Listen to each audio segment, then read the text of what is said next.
dia a todos, presentes e ausentes. Bom dia, internautas.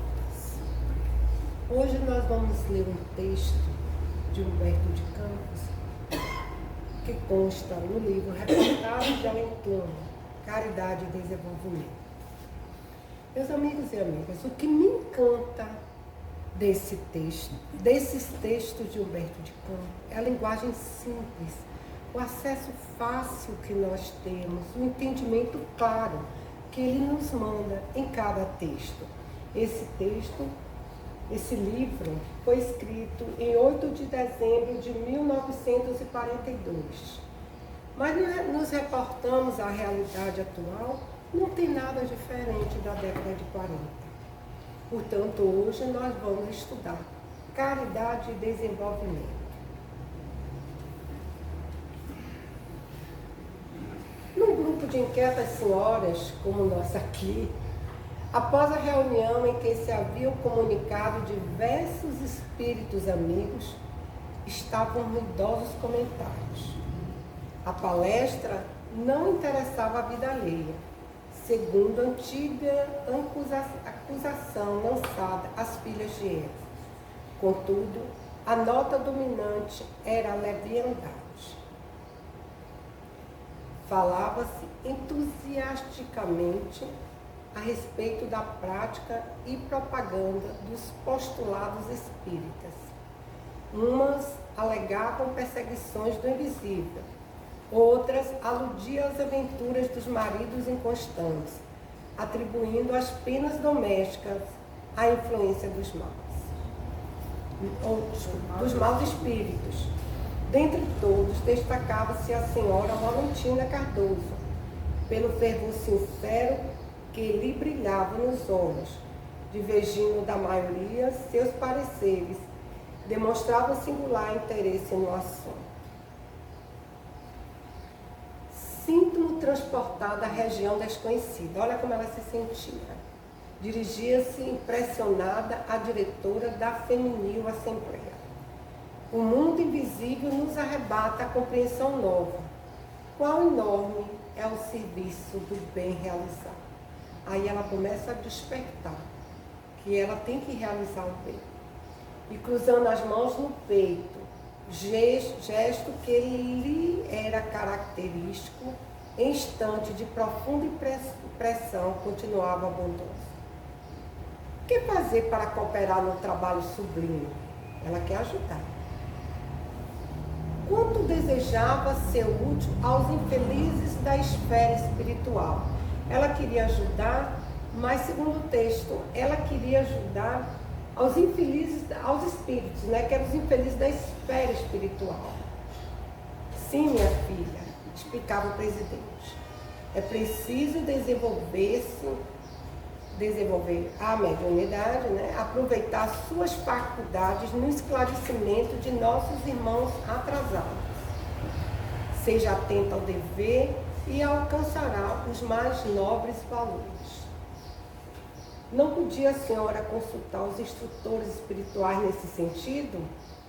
Ela já questiona, né? Indagou Dona Laurentina ansiosa. Mas perfeitamente.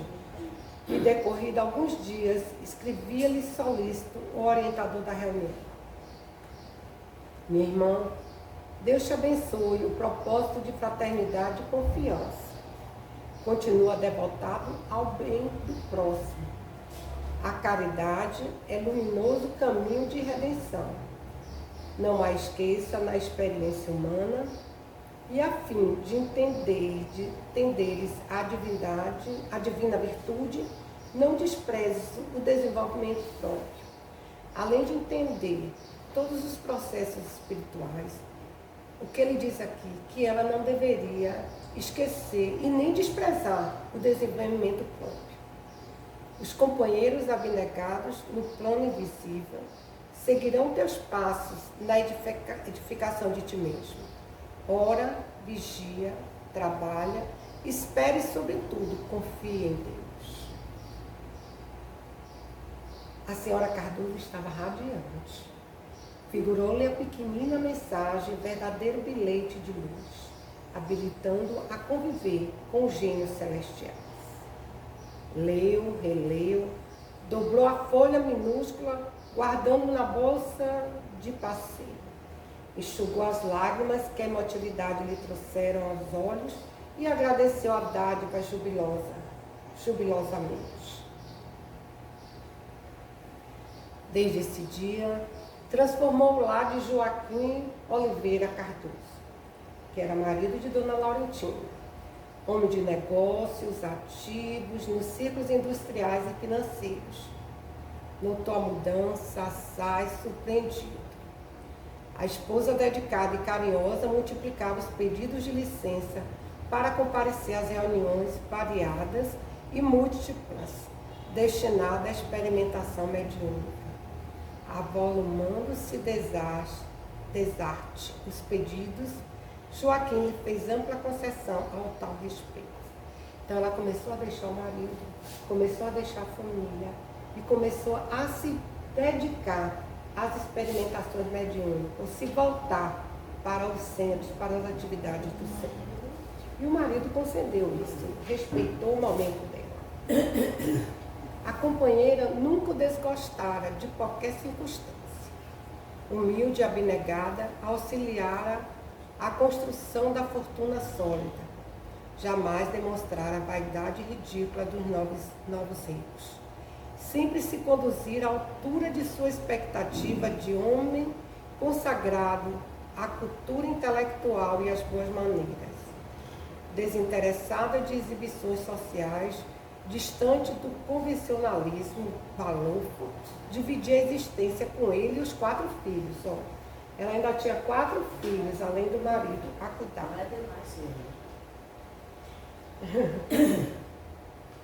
Porque lhe impor restrições ingratas, ele pensa, né?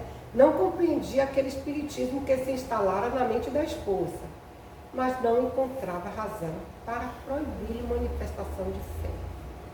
Além disso, Laurentina se entregava a semelhante movimento em companhia de relações respeitáveis. Esses raciocínios o tranquilizavam, mas, no entanto, os dias se incumbiram de lhe carregar ao cérebro novas preocupações. Olha, ele entendia, ele compreendia, mas ele se preocupava. Laurentina parecia obcecada. Não lhe interessava a mudança de cortinas, a limpeza dos quadros, a proteção dos livros prediletos.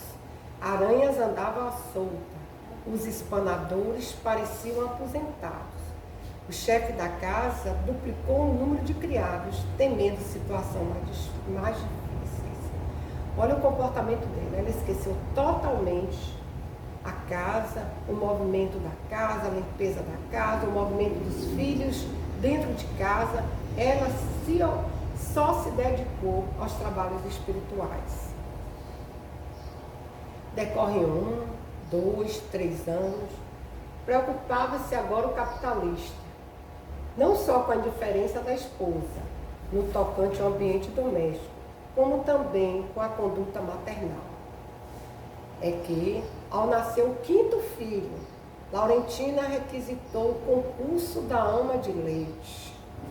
Até amamentar o filho, ela deixou, alegando falta de tempo.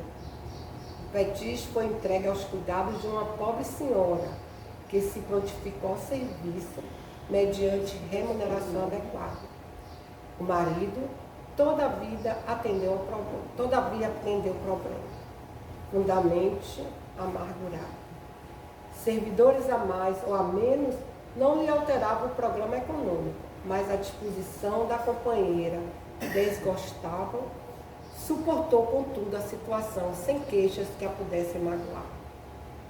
Que homem compreensivo, viu? Aí tá isso aí, Cirila.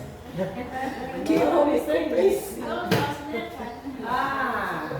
Suportou tudo, até agora. Fico isso caladinho. O panorama caseiro prosseguia sem modificações. Quando o 6º filhinho alegrou o casal. Olha, ela tinha 5, agora está no 6º. Decorridos 2 meses em que a ama regressara ao serviço ativo, Joaquim valeu-se de momento íntimo na hora da refeição e falou à esposa delicadamente: tens observado a saúde do pequenino? Não te parece disposto à anemia profunda? Ele já começa a observar que a criança estava com alguma anemia, né? Estava com anemia. Olha, e até aí, isso ela não tinha observado. Uma criança recém-nascida, que nós mulheres colocamos muito, é o normal, colocamos muito no braço para ver, ela nem amamentar o fazia. Dona Laurentina não podia, agora que ela começou a se despertar, né? Ela não podia dispensar o desapontamento ante a observação inesperada e explicou: ainda ontem ponderei a conveniência de levá-la ao médico. Cardoso fez o gesto de que não devia adiar soluções justas e acrescentou: creio, Laurentina, que o caso não se prende a consultório, mas propriamente ao lar. Ele já começa a adverti-lo, né? Ela empalideceu e o marido prosseguiu: sinto ferir-te a sensibilidade, mas há de concordar que o leite materno, sempre que possível, não deve ser negado à criança. Reconheço, todavia, que multiplicaste, talvez, excessivamente as obrigações sociais. Até que enfim se despertou para falar, para ir de encontro à atividade dele.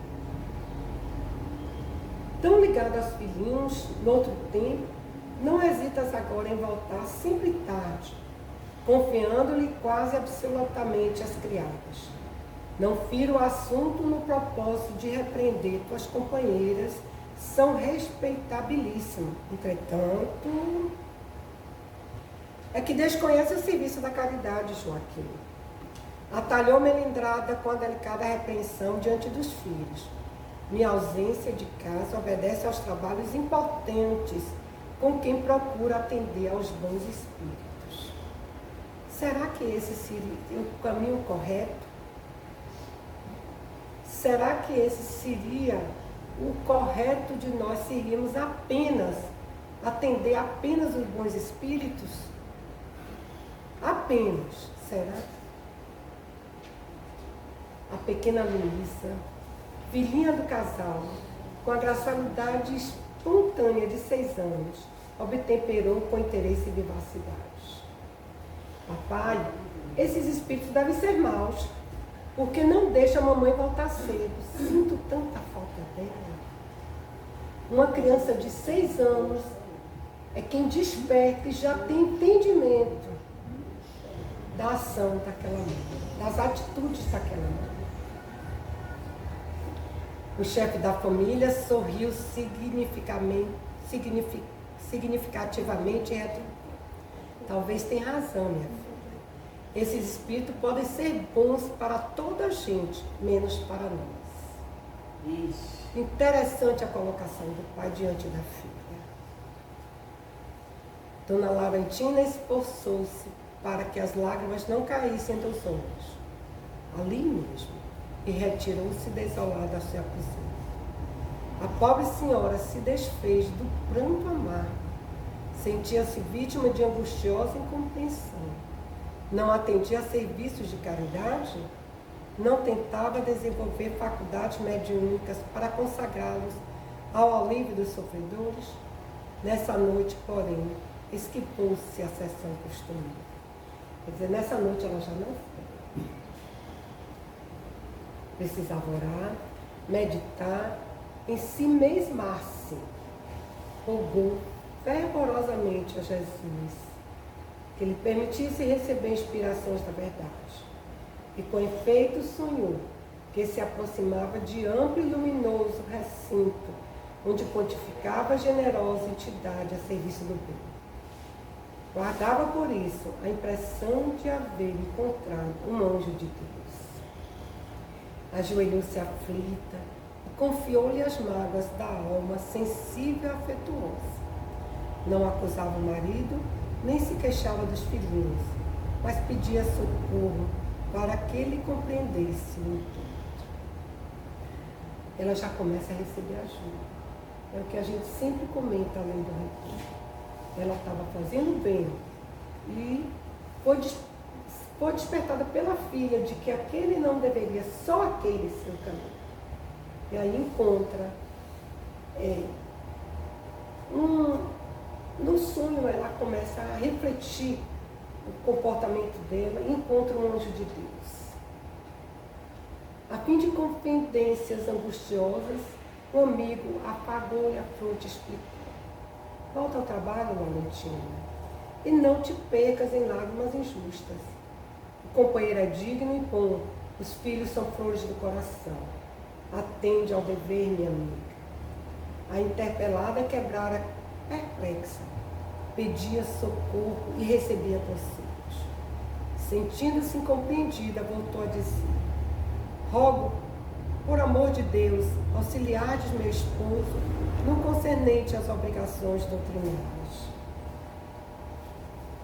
Joaquim não as tem esquecido, esclareceu o orientador. Já há muitos anos se vê ele revelando mordomo fiel, responsável por numerosas famílias de empregados que eu estimo, tratam os interesses de todos com justiça e honestidade. Não deixe sem amparo afetivo em tarefa tão grave. Portanto, não atenda diariamente aos problemas de ordem religiosa no que toca à letra de cerimônias. Olha, gente, olha o paralelo.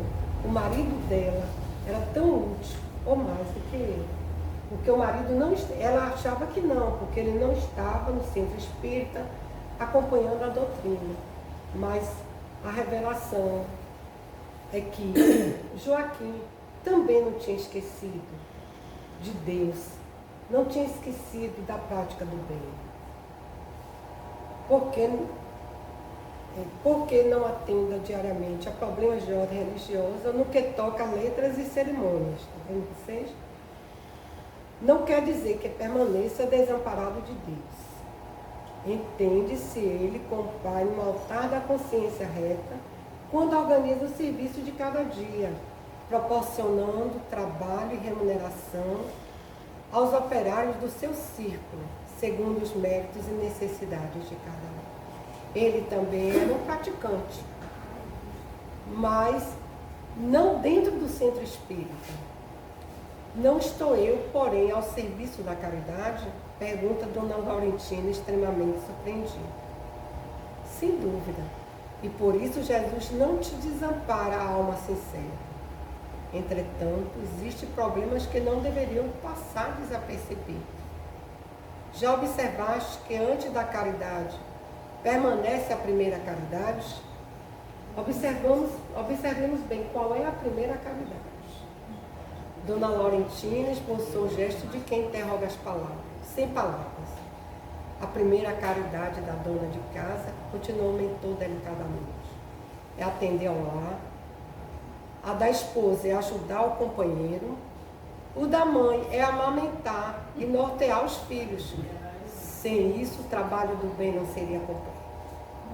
Porque quando nós reencarnamos, o primeiro compromisso é com nossa família, nossos maridos, nossos filhos. E eu sempre digo, o que vem depois é consequência. São pessoas que se colocam na nossa caminhada para que aprendamos um pouco mais, para que trabalhemos o nosso bem interior que nós temos. Fundamentalmente admirada e sem ocultar o desapontamento que lhe ia na alma, a senhora Cardoso objetou. Mas o próprio orientador de nossas reuniões me aconselhou desenvolvimento. Sempre desejei atender a benefício dos que sofrem nas trevas e por isso tenho tentado a desabrochar de minhas faculdades mediúnicas. Quando o amigo espiritual te aconselhou desenvolvimento, procedeu sabiamente. Todos precisamos desenvolver sentimentos nobres, compreensões justas, noções santificantes. Quanto à faculdade psíquica, é indispensável considerar que toda criatura as possui, em maior ou menor grau. Assim, trabalhadores com tarefas definidas nesse particular. No entanto, não podem fugir à espontaneidade, como não escapaste à missão de mãe. E olvidaste, porventura, que ser mãe é ser médio na vida. É ser médio na vida? Ele pergunta. Ignoras que o lar constitui seção permanente, onde a doutrinação e a caridade com os filhos pedem, às vezes, sacrifício secular por séculos vigentes. Não abandones a compreensão de amor junto às amigas do mundo. Prossegue servindo ao semelhante, dentro das possibilidades justas. Alivia o sofrimento dos que choram no plano invisível, mas não esqueças a reunião permanente da família, onde tens evangelizações e testemunhos a todos os minutos do dia e noite, para poder compreender nos campos imensos da esfera invisível e visível. É preciso saber cultivar o canteiro da obrigação própria. Volta, amiga, e que Deus te abençoe. Dona Laurentina acordou assombrada.